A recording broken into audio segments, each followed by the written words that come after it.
வணக்கம். இது அதிர்வின் இன்றைய பிரதான செய்திகள். முதலில் தலைப்புச் செய்திகள். 50 லட்சம் ரூபாய் நிவாரணம் வழங்கும் திட்டத்தை ஆரம்பித்து வைத்தார் ஜனாதிபதி அனுர. எதிர்வரும் நாட்களில் யாழுக்கு விஜயம் செய்ய உள்ளதாகவும் தகவல். எழுகிறது புதிய சர்ச்சை. பாடப்புத்தக வடிவமைப்பில் சமூகம் ஒன்றின் வானவில் கொடியா மீண்டும் பேசுபொருள்.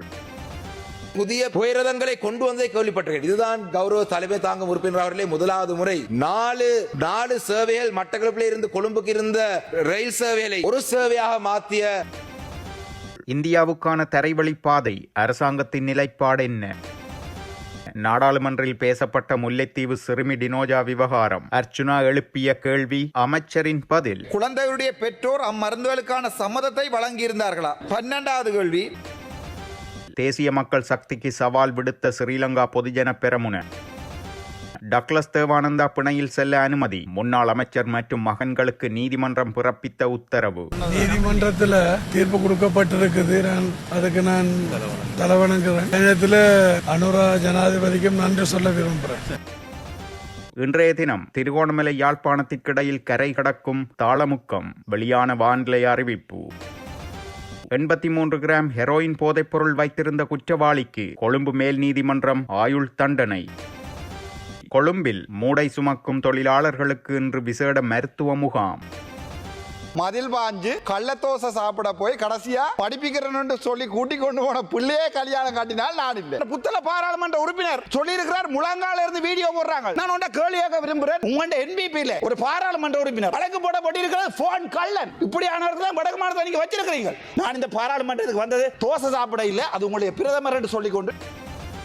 டிட்வா புயலினால் அனர்த்தத்திற்குள்ளான வீடுகளை மீள கட்டியெழுப்பும் பணிகளின் போது சுமார் 20,000 முதல் 25,000 வீடுகள் வரை புதிதாக கட்டப்பட வேண்டியுள்ளதாக ஜனாதிபதி அனுரகுமார திசாநாயக்க தெரிவித்துள்ளார். நேற்று முற்பகல் கல்நேவ ஹந்துன்கம அலுபெத்த பகுதியில் முழுமையாக சேதமடைந்த வீடுகளுக்கு பதிலாக புதிய வீடுகளை அமைப்பதற்கும் வீடு ஒன்றை கட்டுவதற்கு 50 லட்சம் ரூபாய் நிவாரணம் வழங்கும் திட்டத்தை ஆரம்பித்து வைத்து உரையாற்றும் போதே ஜனாதிபதி இதனை குறிப்பிட்டுள்ளார். அவர் மேலும் தெரிவிக்கையில், தற்போதைய அறிக்கைகளின்படி சுமார் 6,000 வீடுகள் முழுமையாக சேதமடைந்துள்ளன. மேலும் 17,000 முதல் 18,000 வீடுகள் பகுதியளவில் சேதமடைந்தும் அல்லது வசிக்க முடியாத அபாய நிலையிலும் உள்ளன. எனவே ஒட்டுமொத்தமாக 20,000 முதல் 25,000 வீடுகள் வரை கட்ட வேண்டியுள்ளது. 2026 வரவு செலவு திட்டத்தில் மேலும் 31,000 வீடுகளை கட்ட நிதி ஒதுக்கப்பட்டுள்ளது. இதில் எமக்கு ஒரு வீடு திட்டத்தின் கீழ் கிராமங்களில் உள்ள வறிய மக்களுக்காக 10,000 வீடுகளும், தேசிய வீடமைப்பு அதிகார சபையினூடாக மேலும் 10,000 வீடுகளும் கட்டுவதற்கு திட்டமிடப்பட்டுள்ளன. யுத்தம் 2009ஆம் ஆண்டில் நிறைவுக்கு வந்த போதிலும் இன்னும் பலர் முகாம்களில் வாழ்ந்து வருகின்றனர். அவர்களுக்காக 2,500 வீடுகளுக்கு தலா 20 லட்சம் ரூபாய் வீதமும், தோட்டப்புற மக்களுக்காக இந்திய உதவியுடன் வீடுகளை அமைக்கவும் திட்டமிடப்பட்டுள்ளது. இவ்வாறான சூழலிலேயே மேலதிகமாக இந்த 25,000 வீடுகள் கட்டும் பொறுப்பு ஏற்பட்டுள்ளதாக ஜனாதிபதி தெரிவித்துள்ளார். முழுமையாக பாதிக்கப்பட்ட ஒருவருக்கு முன்பிருந்ததை விட சிறந்த வாழ்வை ஏற்படுத்தி கொடுக்க 50 லட்சம் ரூபாய் வழங்க தீர்மானித்துள்ளோம் என்றும், அதற்காக 20, 15, 15 லட்சம் வீதமாக கட்டமாக வழங்கப்படும் என்றும், வழங்கப்படும் நிதியில் ஒருபோதும் தாமதம் ஏற்படாதென்றும், 2-3 மாதங்களுக்குள் விரைவாக வீடுகளை கட்டி முடிக்க வேண்டும் என்றும், அதே நேரம் பகுதியளவில் சேதமடைந்த வீடுகளுக்கு தலா 5 லட்சம் ரூபாய் கொடுப்பனவு வழங்கப்படும் என்றும் குறிப்பிட்டுள்ளார். மேலும் எமது தற்போதைய வாழ்க்கை தரத்திலேயே இறக்கக்கூடாது, தற்போதைய நிலையிலிருந்து மேம்பட்ட வாழ்க்கை முறைக்கு செல்ல முற்பட வேண்டும். இன்று 26 பேருக்கு 50 லட்சம் ரூபாய் கொடுப்பனவு வழங்கப்படுகிறது. ஒரு மனிதனுக்கு தேவையான பல அடிப்படை உரிமைகள் உள்ளன. சிறந்த வருமான வழி, பிள்ளைகளுக்கு சிறந்த கல்வி, ஆரோக்கியமான வாழ்வு, நல்லதொரு இல்லம் மற்றும் மன அமைதி ஆகியவற்றை உறுதிப்படுத்துவதே எமது நோக்கமாகும் எனவும் ஜனாதிபதி தெரிவித்துள்ளார். மேலும் பெற்றோருக்கு சுமையையும் பிள்ளைகளுக்கு துயரத்தையும் கொடுக்காத ஒரு கல்வி முறையை நாட்டில் உருவாக்கப் போவதாகவும் ஜனாதிபதி அனுரகுமார திசாநாயக்க தெரிவித்திருந்தார். நாட்டின் மாணவர் தலைமுறைக்கு சர்வதேசத்தை வெல்லக்கூடிய நவீன கல்வி முறை அவசியம் என்றும், கிராமிய பிள்ளைகளை வறுமை சுழற்சியிலிருந்து மீட்டெடுக்கக்கூடிய ஒரே வழி கல்வி மட்டுமே என்றும் ஜனாதிபதி சுட்டிக்காட்டியுள்ளார். பொய் பிரச்சாரங்களுக்கு அடிபணியாமல் நாட்டிற்கு தேவையான கல்வி மறுசீரமைப்பு செயல்முறையை தொடர்ந்து முன்னெடுத்து மாணவர்களுக்கு சிறந்ததொரு எதிர்காலத்தை உருவாக்க நடவடிக்கை எடுப்பதாகவும் ஜனாதிபதி குறிப்பிட்டுள்ளார். இதேவேளை ஜனாதிபதி அனுரகுமார திசாநாயக்க எதிர்வரும் 15ஆம் தேதி தைப்பொங்கல் தினத்தன்று யாழ்ப்பாணத்திற்கு விஜயம் மேற்கொள்ள உள்ளதாகவும் தகவல்கள் வெளியாகியுள்ளன. ஜனாதிபதியின் இந்த விஜயத்தின் போது காணிகளை விடுவிப்பது, வீதிகளை திறப்பது, தையிட்டி திச விகாரை முறையால் ஏற்பட்டுள்ள பிரச்சினைகள் தொடர்பில் ஜனாதிபதி கவனம் செலுத்துவார் என்றும் எதிர்பார்க்கப்படுகிறது. அத்துடன் யாழ்ப்பாணத்தில் இடம்பெறவுள்ள பொங்கல் நிகழ்விலும் ஜனாதிபதி அனுரகுமார் திசாநாயக்க கலந்து கொள்வார் எனவும் எதிர்பார்க்கப்படுகிறது.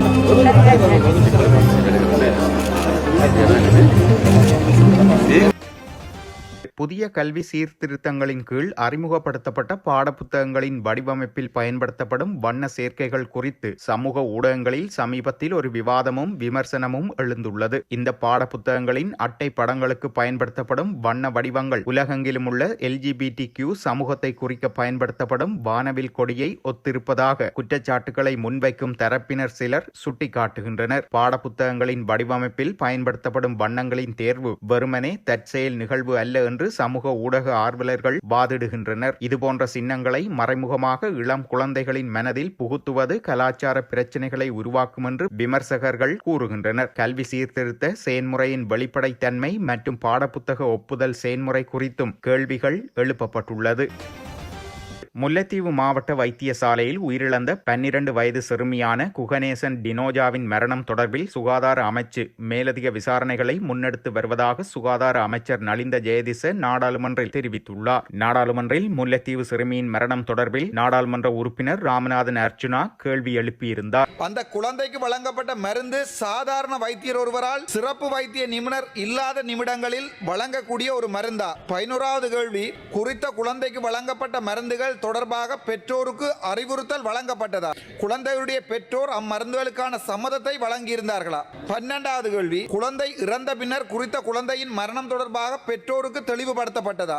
13வது கேள்வி, மேற்படி குழந்தையின் உயிரிழப்பானது மருத்துவ அசண்டை இனம் என்ற ஒரு பகுதிக்குள் அடக்கப்பட வேண்டிய ஒன்று என்பதில் எந்த சந்தேகமும் இல்லை. ஆயினும் மேற்படி குழந்தையினுடைய இறப்பு தொடர்பான சம்பவத்தினை வைத்திய அத்தியட்சகர் முறையாக சட்ட ரீதியாக நடவடிக்கை எடுத்து போலீசாருக்கு அறிவித்தாரா? 14வது கேள்வி, மேற்படி குழந்தையின் இறப்பு தொடர்பாக தங்களுடைய அமைச்சினால் ஆரம்பிக்கப்பட்ட முதற்கட்ட விசாரணை மற்றும் அதனது அறிக்கையை பாராளுமன்றத்தில் சமர்ப்பிக்க முடியுமா? 15வது கேள்வி, மேற்படி குழந்தை இறந்தது தொடர்பான முதற்கட்ட விசாரணையின் போது குற்றம் அடையாளம் காணப்பட்டதா? அவ்வாறாயின் அந்த குழந்தைக்கு மருந்து வழங்கிய வைத்தியர் தற்காலிகமாக சேவையிலிருந்து நீக்கப்பட்டிருக்கிறாரா? 16வது கேள்வி, மேற்படி குழந்தைக்கு மரணத்தின் பின்னரான போஸ்ட்மார்ட்டம் செய்யப்பட்டதா? அந்த போஸ்ட்மார்ட்டம் ரிப்போர்ட்டில் குறிக்கப்பட்டுள்ள இறப்புக்குரிய காரணம் என்ன? 17வது கேள்வி, மேற்படி வைத்தியரை பாதுகாப்பதற்குரிய நடவடிக்கையையும் பொதுமக்களை ஏமாற்ற நடவடிக்கைகளையும் வைத்தியசாலை நிர்வாகம் செய்கிறது என்ற முறைப்பாடு ஒன்றினை பொதுமக்கள் முன்வைக்கிறார்கள். அது தொடர்பாக தாங்கள் சொல்லிக்கொள்ள வேண்டியது என்ன? இதற்கு பதில் வழங்கிய சுகாதார அமைச்சர், கடந்த மாதம் ஒவ்வாமை காரணமாக சிறுமி முல்லைத்தீவு மாவட்ட வைத்தியசாலையில் அனுமதிக்கப்பட்ட நிலையில் டிசம்பர் 21ஆம் திகதி மரணித்தமை தொடர்பில் தகவல் கிடைத்துள்ளதாக குறிப்பிட்டுள்ளார். அதே நேரம் சிறுமியின் மரணம் தொடர்பில் தமக்கு கவலை அளிப்பதாகவும் தெரிவித்துள்ளார். தற்போது வைத்தியசாலை மற்றும் மாகாண மட்டத்தில் தனித்தனியாக முன்னெடுக்கப்பட்ட ஆரம்பகட்ட விசாரணைகளின் அறிக்கைகள் சுகாதார அமைச்சுக்கு கிடைக்கப்பெற்றுள்ளதாகவும் அமைச்சர் குறிப்பிட்டுள்ளார். அந்த அறிக்கைகளின் பிரகாரம் மேலதிக விசாரணைகள் இடம்பெற்று வருவதாகவும் வைத்தியசாலையின் பணிக்குழாமினரின் அசமந்த போக்கிலா இந்த மரணம் இடம்பெற்றுள்ளது என்பது குறித்தும் விசாரணைகள் முன்னெடுக்கப்படுவதாக தெரிவித்துள்ளார். அந்த விசாரணைகளுக்கு பாதிப்பாக அமையாத விடயங்களை எதிர்வரும் நாட்களில் வெளிப்படுத்துவதாகவும் சுகாதார அமைச்சர் நலிந்த ஜெயதிச நாடாளுமன்றில் தெரிவித்துள்ளார். இலங்கைக்கும் இந்தியாவுக்கும் இடையிலான தரைவழி பாதை தொடர்பில் இலங்கை அரசாங்கத்தின் பதிலுக்காக தாம் காத்திருப்பதாக இந்திய உயர்ஸ்தானிகர் தெரிவித்துள்ளார். கொழும்பில் நேற்று இடம்பெற்ற செய்தியாளர் சந்திப்பில் அவர் இதனை கூறியுள்ளார். 2 நாடுகளுக்கும் இடையிலான தரைவழி போக்குவரத்து தொடர்பிலான யோசனையை இலங்கை அரசாங்கமே முன்வைத்தது. அதனை முன்னெடுத்து செல்ல இந்தியா தயாராக இருக்கிறது. எனினும் இலங்கை அரசாங்கம் அது தொடர்பில் எவ்வித முன்னெடுப்புகளையும் மேற்கொள்ளவில்லை என்று உயர்ஸ்தானிகர் குறிப்பிட்டுள்ளார். அதேபோன்று இலங்கை இந்திய சுதந்திர வர்த்தக உடன்படிக்கையான எட்கா தொடர்பிலும் இலங்கையின் பதிலை இந்தியா எதிர்பார்த்திருப்பதாக அவர் குறிப்பிட்டுள்ளார். இதேவேளை 2 நாடுகளுக்கும் இடையிலான எரிபொருள் விநியோக கட்டமைப்பு தொடர்பில் நிதியளிப்பு தொடர்பான ஆலோசனைகள் தற்போது மேற்கொள்ளப்பட்டு வருவதாக இந்திய உயர்ஸ்தானிகர் தெரிவித்துள்ளார். அதேபோன்று இந்திய வீடமைப்பு திட்டத்தின் கீழ் பெருந்தோட்ட பகுதிகளில் முன்னெடுக்கப்படும் 10,000 வீட்டு திட்டத்தில் 3,300 வீடுகளின் நிர்மாண பணிகள் ஏற்கனவே முன்னெடுக்கப்பட்டுள்ளன. எனினும் எஞ்சிய 6,700 வீடுகளை டிட்வா புயலால் பாதிக்கப்பட்ட அல்லது எதிர்காலத்தில் அனர்த்தங்களினால் பாதிக்கப்பட உள்ள மக்களுக்கு வழங்குவதற்கு எதிர்பார்த்துள்ளதாக இந்திய உயர்ஸ்தானிகரகம் தெரிவித்துள்ளது. அரசாங்கங்கள் புதிய ரயில் சேவையை உருவாக்கியதுதான் நான் கேள்விப்பட்டிருக்கேன். அரசாங்கங்கள் புதிய ரயில்வே ட்ராக்கை உருவாக்கியதை நான் கேள்விப்பட்டிருக்கிறேன். அரசாங்கங்கள் புதிய புகையிரதங்களை கொண்டு வந்ததை கேள்விப்பட்டிருக்கிறேன். இதுதான் கௌரவ தலைமை தாங்கும் உறுப்பினர் அவர்களே முதலாவது முறை 4 சேவைகள் மட்டக்களப்பில் இருந்து கொழும்புக்கு இருந்த ரயில் சேவையை ஒரு சேவையாக மாற்றிய ஒரு சாதனை, இந்த வரலாறு சாதனை செய்த பெருமை இந்த தேசிய மக்கள் சக்தி அரசாங்கத்தை சேரும். எங்களுடைய மாவட்டத்திலே கௌரவ தலைமை தாங்கும் உறுப்பினர் அவர்களே காலையிலே 6:10 தொடங்கி கொழும்புக்கு வருவதற்கு இருந்த இந்த புகையிரத நிலையத்தை புகையிரத இந்த சேவையை தற்பொழுது 5 மணிக்கு ஆரம்பித்து அவர்கள் கல்லுயாயிலே போயிட்டு திருவண்ணாமலையில் இருந்து வர ரயில் சேவை ஏறி மாறி போக வேண்டிய ஒரு நிலை இருக்கின்றது. அதே போலதான் கொழும்புல இருந்து வந்தாலும் கல்லுயாயில் இறங்கி மாறி வர வேண்டிய சேவை இருக்கின்றது. நான் பேசி கடந்த அரசாங்கத்தில் மட்டக்களப்பு கொண்டு இந்த புலசி என்ற சேவையை தற்பொழுது நீங்கள் வெள்ளிக்கிழமைக்கும் ஞாயிற்றுக்கிழமைக்கு மாத்திரம் நீங்கள் மட்டுப்படுத்துறீங்க. அதே போலதான் இரவு 8:15 மட்டக்களப்பில் இருந்து போன அந்த நைட் ரயிலை நீங்க முழுமையாக இல்லாமல் செய்திருக்கீங்க. அப்ப கௌரவ தலைமை தாங்கும் உறுப்பினர்களே, நாங்கள் மட்டக்களப்பு மாவட்டத்துக்கு ஜனாதிபதியுடன் பேசி ஒரு தேசிய விமானங்களை மட்டக்களப்புக்கு கொண்டு வர தேசிய விமான சேவை ஆரம்பிக்க முயற்சிக்கும் பொழுது மாவட்டத்தில் இருக்கிற ரயில் சேவை இல்லாம செய்து எங்களுடைய மக்களை கஷ்டத்துக்குள்ள தள்ளுவது ஏற்றுக்கொள்ள இயலாத விடயம். இந்த அமைச்சரவை ஆலோசனை கூட்டத்திலே இதுக்கு சொல்லப்பட்டிருக்கின்றது. அந்த ரயில் சேவையிலே பாரமான வாகனங்கள், அதாவது லோட் கூட்டினா வர முடியாது. ஆனால் இன்று வரைக்கும் ஆயில் டேங்க் வருகின்றது. அபாண்டமான பொய்யை சொல்லி எங்களுடைய மக்களுக்கான இந்த போக்குவரத்தை தடை செய்வது வன்மையாக நான் கண்டிக்கின்றேன். நன்றி. கைதான முன்னாள் அமைச்சர் டக்ளஸ் தேவானந்தாவை பிணையில் செல்ல நீதிமன்றம் அனுமதி வழங்கியுள்ளது. கம்பஹா நீதவான் நீதிமன்றம் இந்த உத்தரவை நேற்று பிறப்பித்துள்ளது. இதேவேளை முன்னாள் அமைச்சர் ஜோன்ஸ்டன் பெர்னாண்டோ மற்றும் அவரது 2 மகன்கள் உட்பட 5 சந்தேக நபர்களை எதிர்வரும் ஜனவரி 23 வரை மீண்டும் விளக்கமறியலில் வைக்குமாறு உத்தரவிடப்பட்டுள்ளது. சந்தேக நபர்கள் வத்தளை நீதவான் நீதிமன்றில் நேற்று முன்னிலைப்படுத்தப்பட்ட போதே இந்த விளக்கமறியல் உத்தரவு பிறப்பிக்கப்பட்டுள்ளது. பிஸ்மில்லாஹிர்ரஹ்மானிர்ரஹீம்.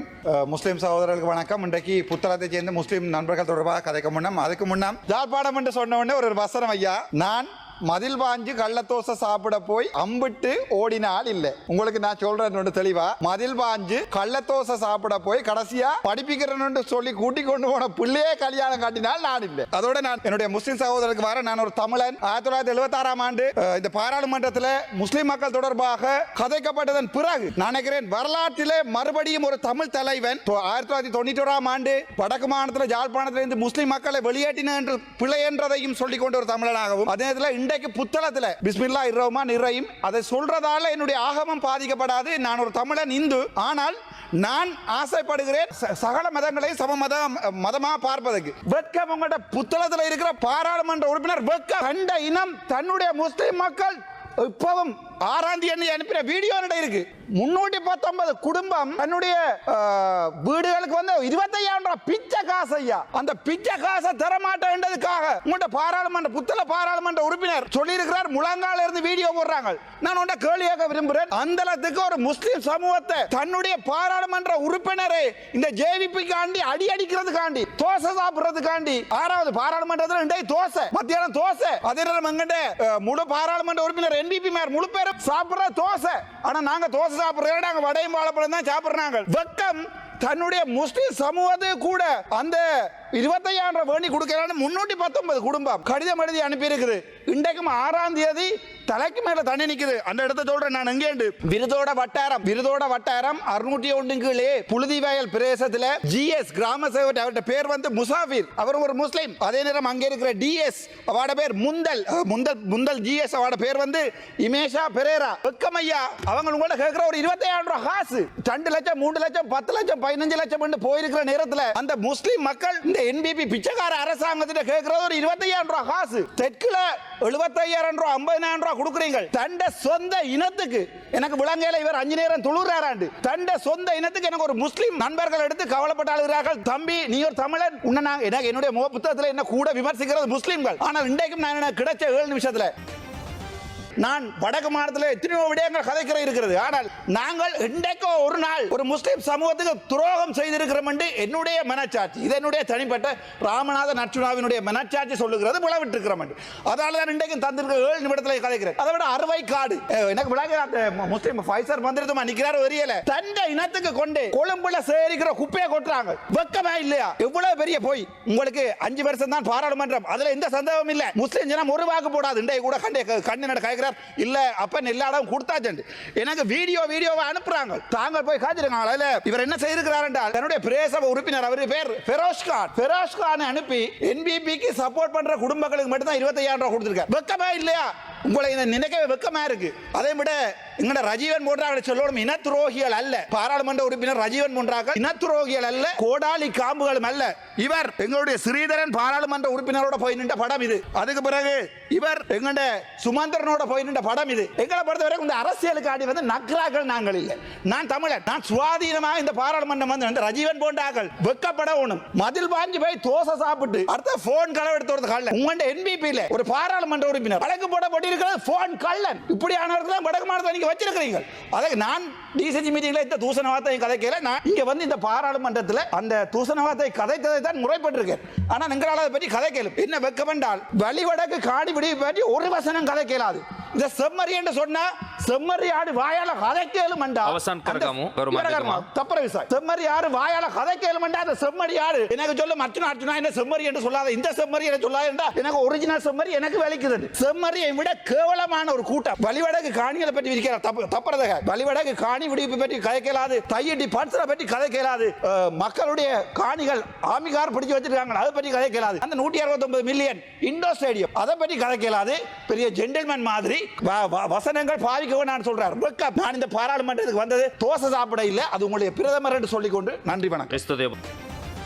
சர்ச்சைக்குரிய நிலக்கரி விலைமனு கோரல் தொடர்பில் விவாதிப்பதற்கு முன்வருமாறு அமைச்சர் குமார ஜெயக்கொடிக்கு ஸ்ரீலங்கா பொதுஜன பெரமுனவின் நாடாளுமன்ற உறுப்பினர் டி.வி. சானக சவால் விடுத்துள்ளார். இந்த நிலக்கரி விலைமனு கோரல் முற்றிலும் ஊழல் நிறைந்தது என்பதை தாம் நிரூபிப்பதாக குறிப்பிட்ட டி.வி. சானக இதுகுறித்து விவாதிக்க வருமாறு அமைச்சருக்கு அழைப்பு விடுத்துள்ளார். தற்போதைய அரசாங்கம் தமது ஆட்சியின் முதல் வாரத்திலிருந்து ஊழல் மற்றும் மோசடிகளில் ஈடுபட்டு வருவதாகவும் நாடாளுமன்ற உறுப்பினர் குற்றம் சுமத்தியுள்ளார். மேலும் பொதுவாக ஏப்ரல் மாதம் கோரப்பட வேண்டிய நிலக்கரி தொடர்பான விலைமனு கோரலை செப்டம்பர் மாதம் வரை ஒத்திவைக்க அரசாங்கம் நடவடிக்கை எடுத்துள்ளதாகவும் நாடாளுமன்ற உறுப்பினர் டி.வி. சானக தெரிவித்துள்ளார். வங்காள விரிகுடாவில் திருகோணமலைக்கு கிழக்காக 80 கிலோமீட்டர் தொலைவில் காணப்படும் ஆழ்ந்த காற்றழுத்த தாழ்வு மண்டலம் தொடர்ச்சியாக வடக்கு நோக்கி நகர்ந்து வருவதாக தெரிவிக்கப்படுகிறது. நேற்று காலை 9 மணியிலிருந்து இதனுடைய நகர்வு வேகம் மிக மிக குறைவாகவே காணப்பட்டதாகவும் கூறப்படுகிறது. இது 10/1/2026 இன்று காலை முல்லைத்தீவுக்கு அண்மித்து வடக்கு மாகாணத்தின் நிலப்பகுதியில் நுழைந்து பின்னர் யாழ்ப்பாணத்தின் ஊடாக பாக்கு நீரிணைக்கு செல்லும் என எதிர்பார்க்கப்படுவதாகவும் தெரிவிக்கப்படுகிறது. இதனால் தற்போது வடக்கு மாகாணத்தின் பல பகுதிகளுக்கு கிடைத்து வரும் தூறல் மழை படிப்படியாக அதிகரிக்கும் எனவும் எதிர்பார்க்கப்படுகிறது. மேலும் வடக்கு மாகாணத்தின் பல இடங்களில் கடல் மிக கொந்தளிப்பான நிலையில் காணப்படுவதனால் சில இடங்களில் கடல் நீர் உள்வரும் செயற்பாடுகள் அவதானிக்கப்பட்டுள்ளது. இந்த நிலை இன்று மாலை வரை நீடிக்கும் எனவும் வடக்கு மாகாணத்தின் பல பகுதிகளிலும் குளிரான வானிலை நிலவுவதாகவும் தெரிவிக்கப்படுகிறது. இந்த ஆழ்ந்த காற்றழுத்த தாழ்வு மண்டலம் வடக்கு மாகாணத்தின் ஊடாக ஈரப்பதனை உள்ளிழுப்பதாலேயே இந்த குளிரான நிலைமை காணப்படுகிறது என்றும் இந்த ஆழ்ந்த காற்றழுத்த தாழ்வு மண்டலம் வடக்கு மாகாணத்தை விட்டு வெளியேறிய பின் குளிர் குறைவடையும் என்றும் கூறப்படுகிறது.